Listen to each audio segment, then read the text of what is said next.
Hello everyone! Ako mula yung Agent Selang, yung kapitbahay at agent dito sa Lancaster, New City, Cavite. Shout out sa mga nangakuha ng bahay dito sa Redfern 5, mga Thea Townhouse and Redfern 6, mga Alice Townhouse. Ito na po ang inyong village.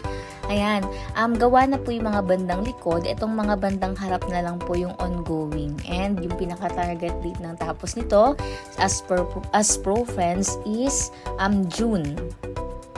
Ayan, may mga nakapag-accept na rin ng bahay dito, alam ko mga bandang dulo.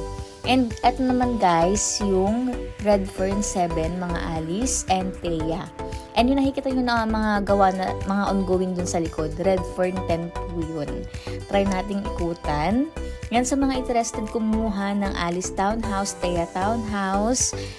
Ito po yung Redfern, dito located yung mga ino-offer po namin. Kumuha na kayo habang may mga available pa and mura pa. Kasi ngayon, dahil sa daming development like SM General Trias, Calax, pa-increase yung mga property natin dito sa Lancaster. Ayan, pabalik na tayo. Thank you for watching. Abangan nyo uli ang aking mga next vlog. Sana sa susunod is mas makabigay ako ng mga update, lalo na yung mga tutukan na construction. Ayan. Medyo mahigpit pa kasi dahil may mga truck and mga precast na mga di-deliver dito sa site.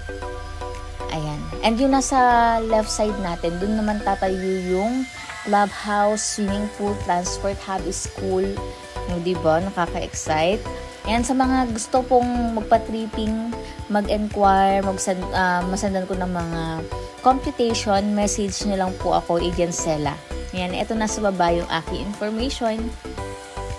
Thank you for watching. Bye-bye!